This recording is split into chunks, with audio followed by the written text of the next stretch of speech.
life, we'll notice in life that some of us are born with basic traits or abilities, right? Certain people are better at things than others, correct? Sometimes we call these gifts or talents, right?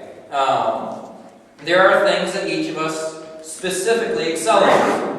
But then there are those traits that we generally think everybody should possess, right? Everybody should be able to do certain things. We expect people to know that they should all say please and thank you. That's not a specific trait that only certain people should know how to do, but it should be everybody.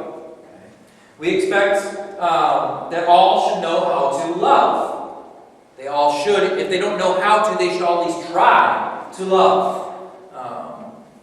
In life, there are specific abilities that are specific to each of us, and there are general abilities that all of us possess in some form or another.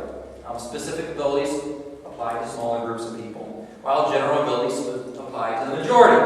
Now, Brenda is going to come help me. She has graciously consented to helping me today with my sermon illustration. So, Brenda, if you could help me.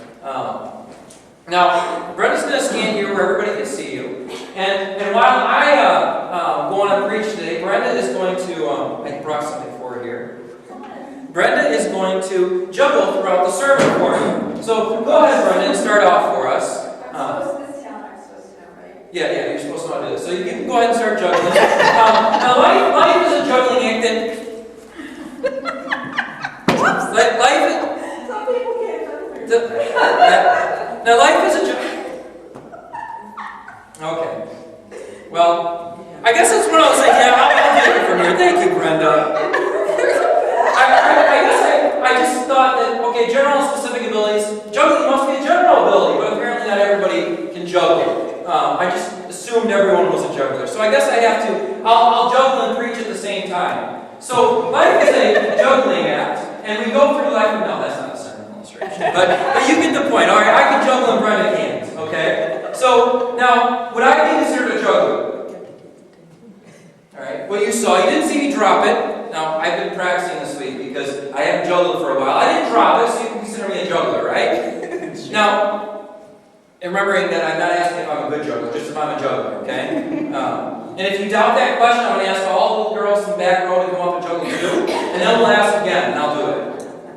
No? None of you can juggle? No? Oh, okay. Now, is Brenda a juggler? No. Brenda's not a juggler. So why am I one and not Brenda? I practiced, okay. Coordination, okay. Now, I didn't bring Brenda up to embarrass her. Brenda has a lot of skills of her own that I do not possess. And I knew full well I didn't know well, but I assumed, because I don't think most people, I don't know, can anybody else in the room juggle? Tim can? Okay. It's just pretty assumed thing that most people cannot juggle, right?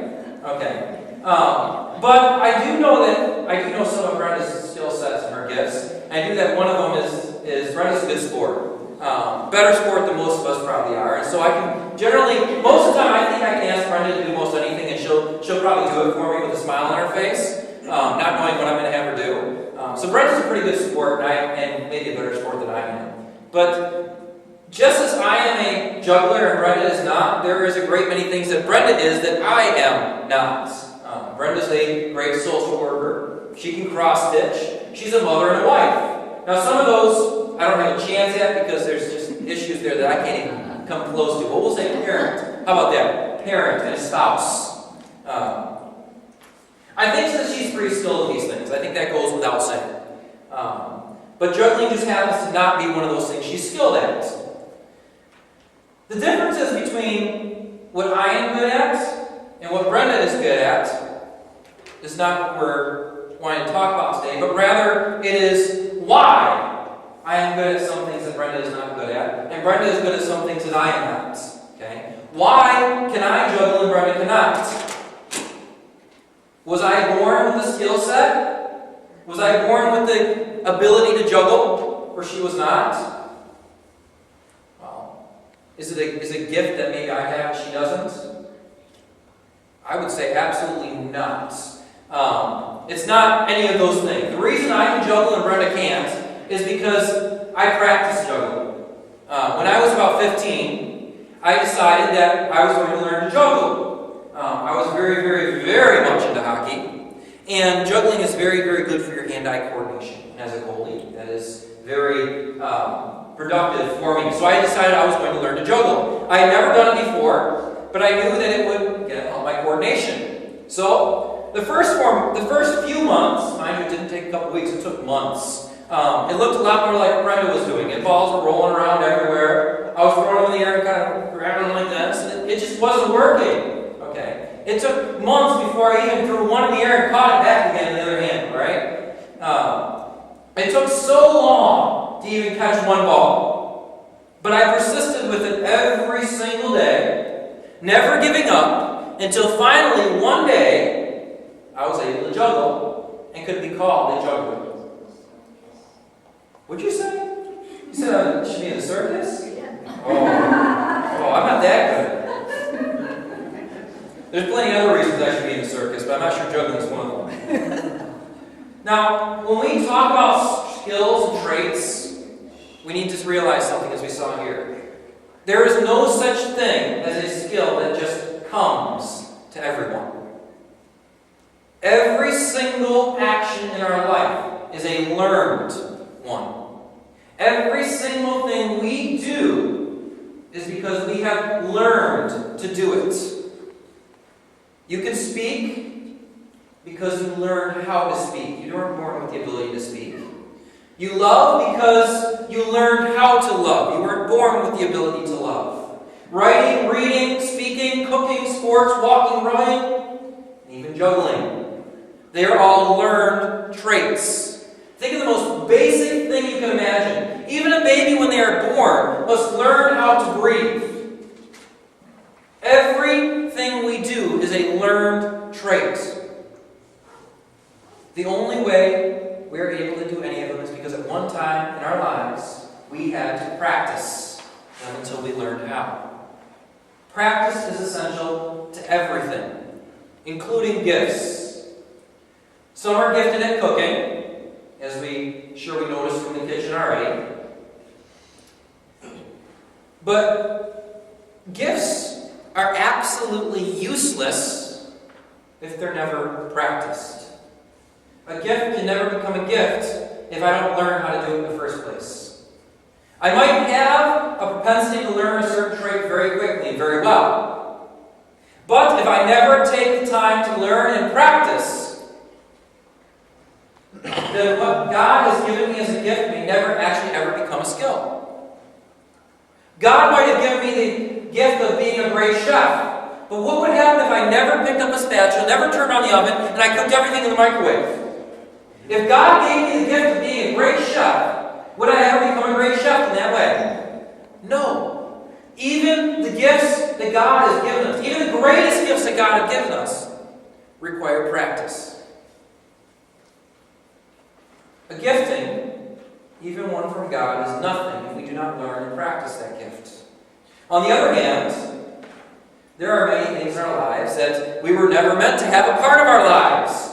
Skills that we shouldn't be good at, but we have chosen to practice those, and so those may have become great gifts. Imagine the people in this room, maybe even ourselves, and imagine what big God-given gifts may be in this room, but have never been able to express themselves because they were never practiced. Because maybe we chose to practice the wrong things. It didn't have the courage to step out in faith and practice what we were called to do because it was hard. Maybe I was called to be a person that loved greatly, but instead I chose to not practice and be patient. And instead I chose to allow my buttons to be so out in the open that anybody and everybody could push them and they were easy. And so instead of learning to love, I grew to learn to be one that was very skilled in the expression of my temper. I believe that juggling is one of those skills that everybody could do if they spent enough time doing it. It may take more time for some than others. I believe that if Brenda, even today, if Brenda decided that she wanted to juggle, and she practiced hard enough and long enough, Brenda could juggle. It's one of those skill sets. I think there are many skill sets that everybody can do. Some can do it better than others. But I do believe if Brenda really wanted it bad enough, she could learn to juggle. If I wanted to learn to forgive without reservation, even the worst of offenses, I can learn to do that. There really is not much of any skill set that we cannot learn to do if we decide and work hard enough towards it. Granted, some might end up being better than others at it. We're not saying that. There is a difference between a gift and a learned skill that takes a lot of effort. Some people are naturally thoughtful. Some people, it takes a lot of work to be thoughtful. They constantly have to remind themselves, I need to be thoughtful. I need to do this and this and this. And it comes harder. Practice is the determining factor as to what we are good at and who we will become. Whether we practice, or let's change it around, what we dwell on, right? Whatever we practice or we dwell on, whatever we think about all day, whatever you go tonight dwelling on, and it's keeping you up at night and you're thinking about that in your mind, whatever you're replaying in your head, it eventually seeps into our hearts. What we think about is what we become. Or as we tell kids in hockey, how you practice is how you're going to play. Whatever seeps into our hearts, what happens when things seep into our hearts? Do they stay there? They turn into actions. What we think, what we dwell on, what we spend our time up in here on, it will eventually become what we do, and it will become who we are. Thoughts and practice are a very, very powerful tool. And they can also be a very destructive weapon. If I go home after an argument, and I dwell on it all night, thinking up rebuttals and different scenarios, what if I said this? What if it went that way? Well, next time this comes up, I'm going to do this. Right? Then, if that's what I'm going to do, if that's what I'm going to spend my time dwelling on, then I shouldn't be surprised that as time passes, that I become very slowly, or maybe very quickly, an argumentative and combative person. Proverbs 4:23, be up on the board behind me, it says, "Keep your heart with all vigilance, for from it flow the springs of life." What we allow into our hearts is what's going to come out of us. Our heart produces fruits. But before our heart can ever produce fruits, our thoughts first penetrate into our hearts. My question for us today is not what are you good at or why are you good at those things. But I want to know, or no, I don't want to know, I want you to know, I want you to think about, what are you practicing? What are you practicing? What are you dwelling on? Because we need to realize what we're practicing today is who we're going to be tomorrow. So what are you becoming? What are you practicing? Because whatever we're practicing, I can guarantee we're going to get better at. The most dangerous or perhaps the most exciting part, because again, practice can be both dangerous and it can be exciting. It depends on how you look at it. Is that sometimes certain actions, while juggling is not one of those, it can take months and years to learn how to do. Certain actions require little or no repetition at all. And they just simply become habits and skills. On Monday, my printer at home broke. And so I decided, well, I'm going to fix it. Well, all I had to do was remove this one part on the top, but the problem is the screws for that part were beneath the other part. And the screws for the part that was beneath another part, beneath another part, until I had virtually every single piece on the outside of the printer removed, cords disattached and everything, microchips removed and everything, just to get that one piece off and reattach this one part. It took me hour, probably more than an hour, to fix it. But it's working. I got it fixed. I had no clue what I was doing. But guess what? Doing it one time, I can almost guarantee you that if I had to do it again, it would only take me about 15 minutes. Because I know where all those parts are, and I know how to do it. That's one of those actions that doesn't require repetition before you get pretty good at it. Once you take it apart once, you know where everything goes. It might only take one negative thought for the next one to be allowed. One complaint for 3 more to follow close behind. One lie to have us tell the second. And the justifying of only one grudge for the next person to go unforgiven as well. But that also means, so this is why it can be exciting or dangerous. That also means, though, that it might only take one action of forgiveness for it to make the next one happen as well. Or one refusal to complain to enable you to keep from the second one as well. What we choose to dwell on, and we really need to stress the word choose because this is all about choices. It has a great potential for both profit or loss. A single thought that we hold on to.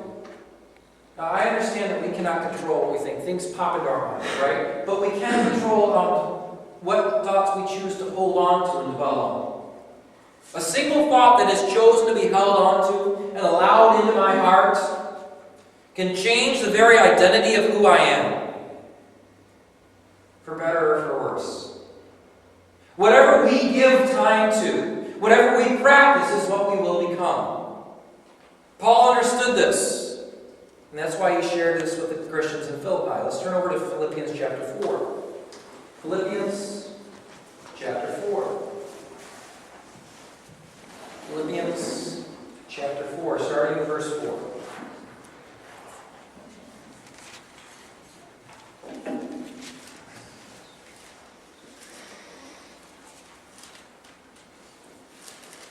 Philippians chapter 4, starting in verse 4. Rejoice in the Lord always. Again, I will say, rejoice. Let your reasonableness be known to everyone. The Lord is at hand. Do not be anxious about anything, but in everything, by prayer and supplication, with thanksgiving, let your requests be known to God. And the peace of God, which surpasses all understanding, will guard your hearts and your minds in Christ Jesus. Finally, brothers, whatever is true, whatever is honorable, whatever is just, whatever is pure, whatever is lovely, whatever is commendable, if there is any excellence, if there is anything worthy of praise, think about these things. Notice he doesn't say do these things, he says think about these things, because it's assumed if you're thinking about these things, you're going to be doing these things. What you have learned and received and heard and seen in me, practice these things, and the God of peace will be with you. Okay, so how do we rejoice in the Lord always? How do you think you get to rejoicing in the Lord always? Well, you start by rejoicing once, right? Okay, we allow that rejoicing to dwell in our minds. We choose to take hold of that thought and dwell on it, and think on it, and spend time on it. We practice it. Once becomes twice, twice becomes 3 times. The thought is no longer just up here, but it enters into our hearts. And from our hearts, it comes out, and rejoicing in the Lord begins to become a part of who we are instead of just something we did in that moment. We begin to rejoice in the Lord always.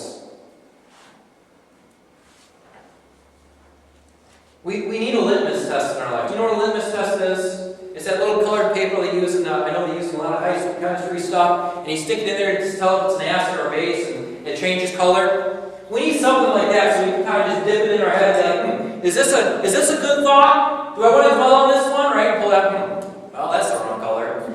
Okay. We need something like that, don't we? Because sometimes it's really difficult to go, well, should I really be thinking about that? Should I really hold on to that thing? Well, we need to ask ourselves, we need something that tells us what I should dwell on, what I should allow to keep me up at night. When I daydream, what should occupy my thoughts? Going back to our initial question, what are we practicing? Something to answers that for us? I think Philippians 4:8 can be that litmus test. No thought should ever be allowed to enter our hearts and become a part of who we are if it cannot stand up to this verse. If what I am thinking is not true, honorable, just, pure, lovely, commendable, excellent, or worthy of praise, then I shouldn't be wasting my time on practicing it or dwelling on it. Notice that complaints, negativity, pessimism, and bad attitudes, not a single one of them would have passed that test, would it? Okay, therefore, what does that mean?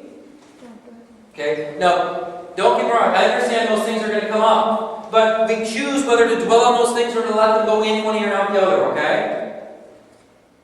It's the choice that we can't control. It's the choice that we're talking about today. What will we choose to dwell on? So therefore, none of those things are worthy of practice, and none of them are profitable. But rather, practice can be a great tool of profit, or it can be a great tool of destruction, right? So therefore, if it does not pass that test, then it is a great tool of what? Destruction. That means it cannot build up, it only can tear down.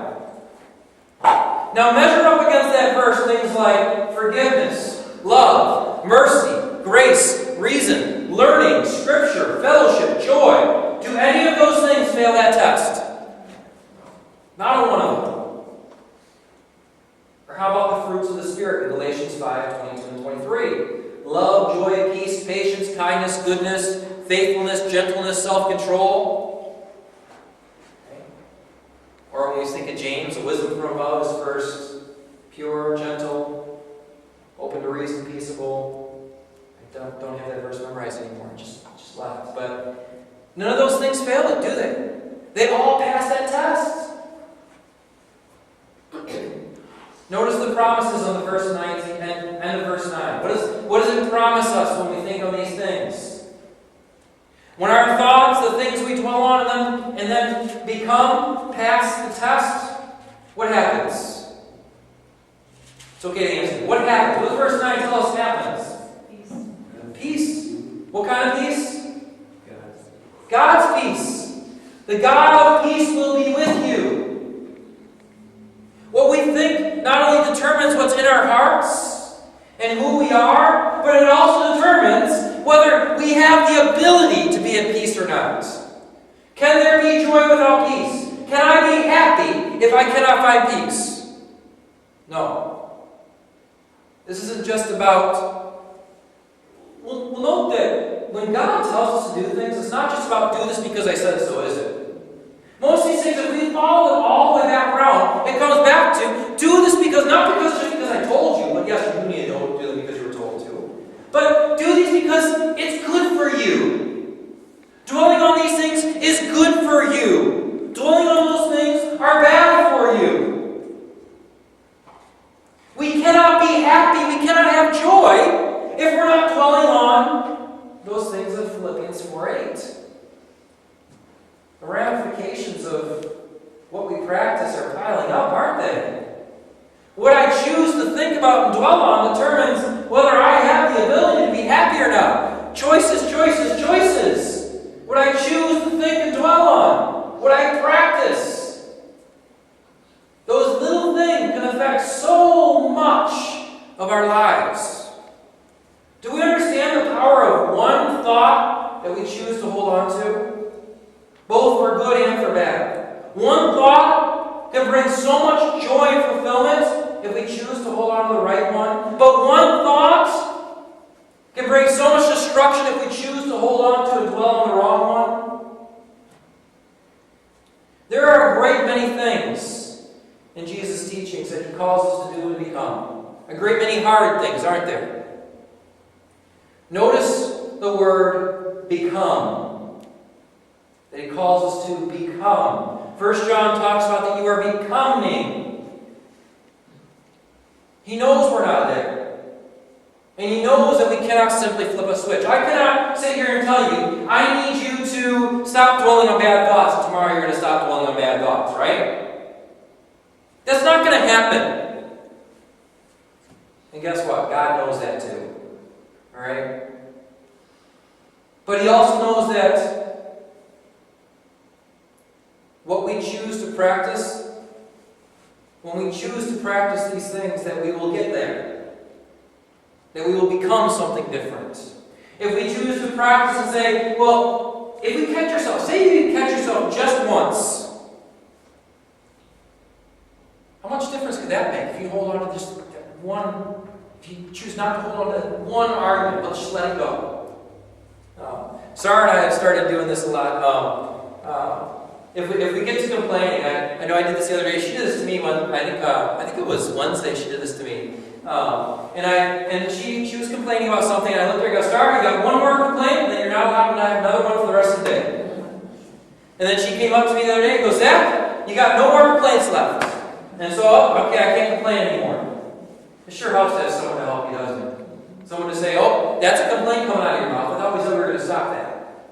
Okay. All it takes is that one moment to say, "Okay, we're going to stop. No more." Jesus is not just our salvation, but He is our transformation. He's in the transformation and reconciliation business. He does not come and say, "You're saved, all right, go about life." He comes and says, "You're saved, now let's work on changing you. Let's work on making you live a style of life that will not just be good for you and the people around you, but that will be fulfilling for you, that will bring joy and happiness into your life." That is why so much of His teaching involved not simply what we do to one another, but how we think about one another. Remember what He said about murder? If you have anger, wait, that's how I think about someone, right? If you have lust, but that's how I think about someone. Forgive, but that's how I think about. Whoa. So much of Jesus' teachings weren't about what we do. They're about what we choose to dwell on. Think on what we practice. If I'm filled with disdain and disgust for someone, it's not just my perception of them that can't change, but rather that disdain infects every part of my life. Once I say it's okay for me to hate that person, then, well, this person's okay too, and then that person too. And that person too. And before you know it, you find yourself sitting all by yourself with nobody else at the table with you because suddenly you hate more people than you love. There can be no transformation unless our thought and vision is filled with Christ. There is no relationship, you need to hear this, we have no relationships in our lives right now or ever that cannot be healed. We have no relationship in our lives that cannot be healed. But also, there is no relationship in our lives that can be healed if we're dwelling on anything other than Christ. This is why prayer and study are so important. Where our mind dwells, there our hearts are going to be also, aren't they? Have you ever met someone who's a really good liar? Or rather, I should rephrase that. You know that person you met that was a really good liar? Well, do you think that was their first lie that made them out? It was like, wow, that was a really good lie. Right? Have you been doing that? Have you done that before? No, that was the first one. No, there were lies before that one, before that one, before that one. And those lies were practiced until they became good at it. Do you really want your skill to be lying and pessimism? Or anything else along those lines? I mean, there's only so much space up here, okay? There's only so much I can do. Do I really want to waste that space being good at those kind of things? It's the same way with the fruits of the Spirit. Have you ever met someone who was so great at loving and accepting everyone around them? Or rather, let's think back to, I brought this up once, but think about Bev Cushel. Right? I would say that virtually everyone thought that was a very loving person. She seemed to love everybody. Do you think she just became good at loving people? Or were there countless acts before that and thoughts of love that infiltrated her heart that caused those actions to pour out? I think we'll notice as well that the people we think of as loving others We think they're we think of them as loving people because we can't think of exceptions. When you think, try to think about it. Think of one person in Bev's life that she didn't love. And that's why we can say, well, Bev is a very loving person. One exception can end up ruining the whole. There are some who love well, but nobody thinks they're great lovers because there's an exception.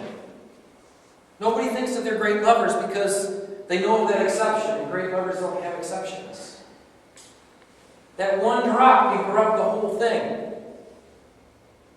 So, again, we'll ask today, what are we practicing? What are we thinking about and allowing into our hearts? What are we choosing to become good at? What are we thinking about right now? Because trust me, if you take whatever thought you're thinking about right now and you hold on to it, that is what you're going to become. You take that seriously. The thought that we are thinking about, that we choose to dwell on, that is who we will become. Not just what we do, but who we are. So which thoughts are we going to choose to dwell on? What are we going to choose to become? You sing one